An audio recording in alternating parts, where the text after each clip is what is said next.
ಮಹಾಮಾರಿ ಕೊರೋನಾ ವೈರಸ್ಗೆ ರಾಜ್ಯದಲ್ಲಿ ಮೊದಲ ಬಲಿ ಬೆನ್ನಲ್ಲೇ ಆರೋಗ್ಯ ಇಲಾಖೆ ಅಲರ್ಟ್ ಆಗಿದೆ. ಕೋವಿಡ್ ಪ್ರಕರಣ ಹೆಚ್ಚಾಗ್ತಾ ಇರುವ ಹಿನ್ನೆಲೆ ರಾಜ್ಯದಲ್ಲಿ ಇನ್ನು ಮುಂದೆ ಟೆಸ್ಟ್ ಕಡ್ಡಾಯ ಮಾಡಲಾಗಿದೆ.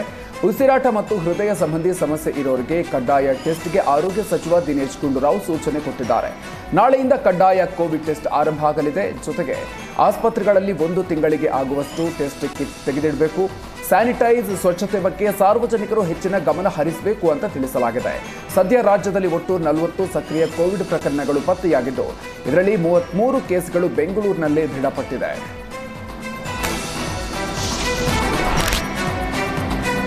ಮಹಾಮಾರಿ ಕೊರೋನಾ ರಾಜ್ಯಕ್ಕೆ ಮತ್ತೆ ಒಕ್ಕರಿಸಿಕೊಂಡಿದ್ದು, ಬೆಂಗಳೂರಿನಲ್ಲಿ ಮತ್ತೆ ಇಬ್ಬರಿಗೆ ಕೋವಿಡ್ ಪಾಸಿಟಿವ್ ಕಾಣಿಸಿಕೊಂಡಿದೆ. ಮಲ್ಲೇಶ್ವರಂನ 45 ವರ್ಷದ ವ್ಯಕ್ತಿಗೆ ಹಾಗೂ ರಾಜಾಜಿನಗರದ 38 ವರ್ಷದ ವ್ಯಕ್ತಿಗೆ ಕೊರೋನಾ ಪಾಸಿಟಿವ್ ಕಾಣಿಸಿಕೊಂಡಿದೆ. ಯಾವುದೇ ಟ್ರಾವೆಲ್ ಹಿಸ್ಟ್ರಿ ಇಲ್ಲದ ಇಬ್ಬರಿಗೂ ಕೂಡ ಕೋವಿಡ್ ಕಾಣಿಸಿಕೊಂಡಿದ್ದು, ಹೋಮ್ ಐಸೋಲೇಷನ್ನಲ್ಲಿ ಇರಿಸಲಾಗಿದೆ.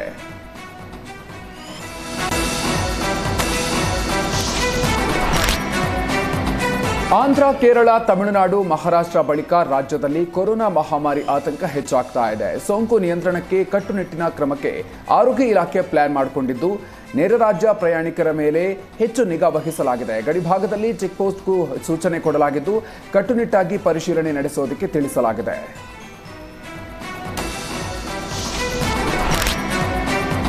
ಮೇ 28ರಿಂದ ಶಾಲಾ ಕಾಲೇಜುಗಳು ಪುನಾರಂಭ ಆಗ್ತಾ ಇದೆ. ಪೋಷಕರಿಗೆ ಶಾಲೆಗಳಿಂದ ಕೊರೋನಾ ಬಗ್ಗೆ ಮಾಹಿತಿಯನ್ನು ನೀಡಲಾಗ್ತಾ ಇದೆ. ಈ ಬಗ್ಗೆ ಕೃಪಾ ಅಧ್ಯಕ್ಷ ಲೋಕೇಶ್ ತಾಳಿಕಟ್ಟೆ ಮಾತನಾಡಿದ್ದು, ಮೇ 28ರಿಂದ ಶಾಲೆಗಳು ಆರಂಭ ಆಗ್ತಾ ಇರೋದ್ರಿಂದಾಗಿ ಶಾಲೆಗಳಿಗೆ ಕೋವಿಡ್ ಮಾರ್ಗಸೂಚಿಗಳನ್ನು ಪಾಲಿಸಲು ಸೂಚನೆಯನ್ನು ಕೊಟ್ಟಿದ್ದೀವಿ.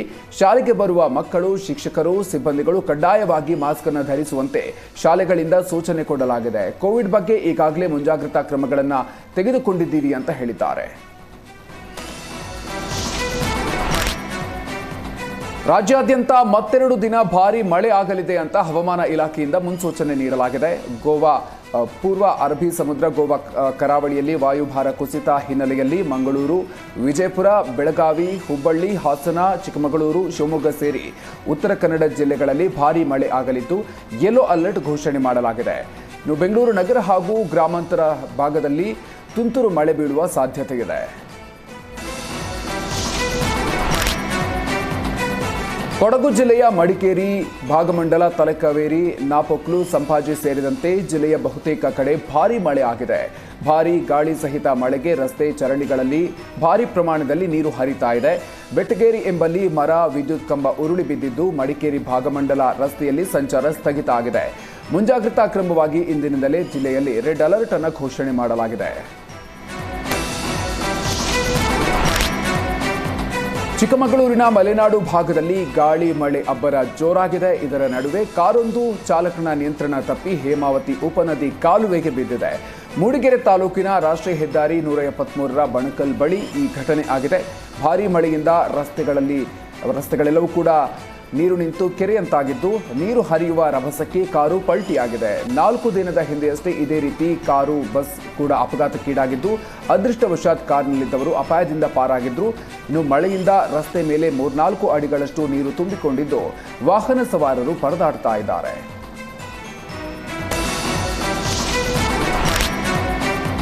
ಕಾಫಿನಾಡು ಚಿಕ್ಕಮಗಳೂರು ಜಿಲ್ಲೆಯಲ್ಲಿ ಮಳೆ ಅವಾಂತರ ಮುಂದುವರೆದಿದೆ. ಭಾರೀ ಮಳೆಯಿಂದಾಗಿ ಚಾಲಕನ ನಿಯಂತ್ರಣ ತಪ್ಪಿ ಕಾರು ಪಲ್ಟಿಯಾಗಿದೆ. ಮೂಡಿಗೆರೆ ತಾಲೂಕಿನ ಚಿಕ್ಕಮಕ್ಕಿ ಗ್ರಾಮದಲ್ಲಿ ಘಟನೆ ಆಗಿದೆ. ಹೇಮಾವತಿ ನದಿಯ ಉಪನದಿಯ ಹಳ್ಳಕ್ಕೆ ಕಾರು ಬಿದ್ದಿದ್ದು, ಚಾಲಕ ಗ್ರೇಟ್ ಎಸ್ಕೇಪ್ ಆಗಿದ್ದಾನೆ. ಸಮಾಜ ಸೇವಕ ಆರಿಫ್ ಸೊಂಟಕ್ಕೆ ಹಗ್ಗ ಕಟ್ಟಿ ಹಳ್ಳಕ್ಕೆ ಇಳಿದು ಕಾರ್ನಲ್ಲಿದ್ದವರನ್ನ ರಕ್ಷಣೆ ಮಾಡಿದ್ದಾರೆ. ಕಾರ್ನಲ್ಲಿದ್ದವರಿಗೆ ಸಣ್ಣ ಪುಟ್ಟ ಗಾಯಗಳಾಗಿದ್ದು, ಆಸ್ಪತ್ರೆಗೆ ದಾಖಲಿಸಲಾಗಿದೆ.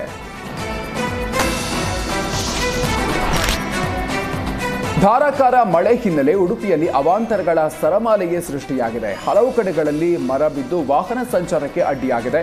ಬ್ರಹ್ಮಾವರ ಸಮೀಪದ ಹಾವಂಜೆಯಲ್ಲಿ ಮರ ಬಿದ್ದು ಟ್ರಾಫಿಕ್ ಸಮಸ್ಯೆ ಉಂಟಾಗಿದೆ. ಹೀಗಾಗಿ ವಾಹನ ಸವಾರರು ಪರದಾಡುವಂತಾಗಿದೆ. ಇನ್ನು ಉಡುಪಿ ಜಿಲ್ಲೆಯಲ್ಲಿ ಭಾರೀ ಮಳೆಯಾಗಲಿದೆ ಅಂತ ಹವಾಮಾನ ಇಲಾಖೆ ಹೇಳಿದೆ. ಇಂದಿನಿಂದ 4 ದಿನ ರೆಡ್ ಅಲರ್ಟ್ ಘೋಷಣೆ ಮಾಡಲಾಗಿದೆ.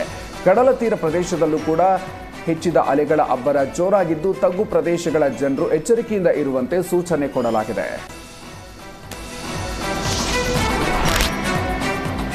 ಚಿಕ್ಕಮಗಳೂರಿನ ಕಳಸ ತಾಲೂಕಿನ ಚನ್ನಡ್ಲು ಗ್ರಾಮದಲ್ಲಿ ಬಿರುಗಾಳಿ ಆತಂಕ ಸೃಷ್ಟಿಸಿದೆ.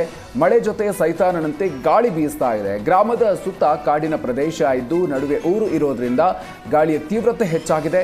ಬಿರುಗಾಳಿ ಕಂಡು ಗುಡ್ಡದ ತಪ್ಪಲಿನಲ್ಲಿ ಇರುವಂತಹ ಜನರ ಆತಂಕ ಹೆಚ್ಚಾಗಿದ್ದು ಆಚೆ ಓಡಾಡೋದಕ್ಕೂ ಕೂಡ ಭಯ ಪಡ್ತಾ ಇದ್ದಾರೆ.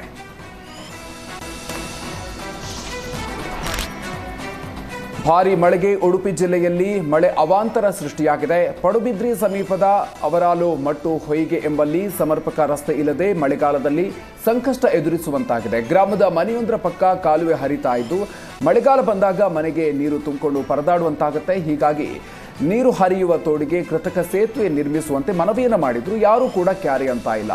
ಅಲ್ಲಿನ ಜನರು ಮಳೆಗಾಲ ಬಂದರೆ ಗೃಹ ಬಂಧನ ಅನುಭವಿಸುವಂತಾಗಿದೆ.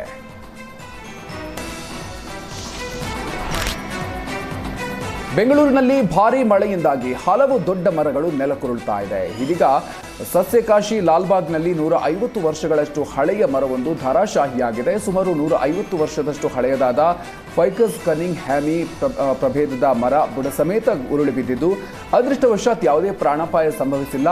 ಲಾಲ್ಬಾಗ್ ಹಾಗೂ ತೋಟಗಾರಿಕಾ ಇಲಾಖೆ ಅಧಿಕಾರಿಗಳ ಸೂಚನೆ ಮೇರೆಗೆ ಮರವನ್ನ ತೆರವು ಮಾಡಲಾಗಿದೆ. ಇನ್ನು ಮಳೆಯ ನಡುವೆ ಮರಗಳು ಉರುಳ್ತಾ ಇರೋದ್ರಿಂದಾಗಿ ಜನರಲ್ಲಿ ಆತಂಕ ಶುರುವಾಗಿದೆ. ಭಟ್ಕಳದಲ್ಲಿ ಅಕ್ರಮವಾಗಿ ಜಾನುವಾರು ಸಾಗಾಟ ಮಾಡ್ತಾ ಇದ್ದ 3 ಪೊಲೀಸರು ಬಂಧನ ಮಾಡಿದ್ದಾರೆ. ಭಟ್ಕಳ ಗ್ರಾಮೀಣ ಪೊಲೀಸರು ಕಾರ್ಯಾಚರಣೆ ಮಾಡಿ ನಂದೀಶ ಕಡ್ಲಿ, ಧ್ಯಾನಪ್ಪ ಬೋರದ, ಫಕೀರಪ್ಪ ಚಲವಾದಿ ಆರೋಪಿಗಳನ್ನು ಅರೆಸ್ಟ್ ಮಾಡಿದ್ದಾರೆ. 5,70,000 ರೂಪಾಯಿ ಮೌಲ್ಯದ 19 ಜಾನುವಾರುಗಳ ರಕ್ಷಣೆ ಆಗಿದೆ. ಹೊನ್ನಾವರ ಕಡೆಯಿಂದ ಭಟ್ಕಳ ಕಡೆಗೆ ಜಾನುವಾರುಗಳನ್ನು ಸಾಗಿಸ್ತಾ ಇದ್ದಾಗ ಸಿಕ್ಕಿಬಿದ್ದಿದ್ದಾರೆ. ಭಟ್ಕಳ ಗ್ರಾಮೀಣ ಠಾಣೆ ಪಿಎಸ್ಐ ಭರಮಪ್ಪ ಬೆಳಗಲಿ ನೇತೃತ್ವದಲ್ಲಿ ಕಾರ್ಯಾಚರಣೆಯನ್ನು ನಡೆಸಲಾಯಿತು. ಚಾಲಕನ ನಿಯಂತ್ರಣ ತಪ್ಪಿ ಟಾಟಾ ಸುಮೋ ಪಲ್ಟಿಯಾಗಿರುವ ಘಟನೆ ಚಿಕ್ಕಮಗಳೂರು ತಾಲೂಕಿನ ಕೈಮರ ಬಳಿ ನಡೆದಿದೆ. ಮುಳ್ಳಯ್ಯನಗಿರಿ ಕಡೆಯಿಂದ ಚಿಕ್ಕಮಗಳೂರು ಕಡೆಗೆ ಬರ್ತಾ ಇದ್ದ ಸಂದರ್ಭದಲ್ಲಿ ಟಾಟಾ ಸುಮೋ ಚಾಲಕನ ನಿಯಂತ್ರಣ ತಪ್ಪಿ ಚಂದ್ರಿಕಾ ಎಸ್ಟೇಟ್ ಪಾತಾಳಕ್ಕೆ ಉರುಳಿ ಬಿದ್ದಿದೆ. ಇನ್ನು ಈ ಘಟನೆಯಲ್ಲಿ ಟಾಟಾ ಸುಮೋ ಚಾಲಕನಿಗೆ ಸಣ್ಣ ಪುಟ್ಟ ಗಾಯಗಳಾಗಿದೆ. ಚಿಕ್ಕಮಗಳೂರು ಗ್ರಾಮಾಂತರ ಪೊಲೀಸ್ ಠಾಣಾ ವ್ಯಾಪ್ತಿಯಲ್ಲಿ ಈ ಘಟನೆ ಆಗಿದೆ.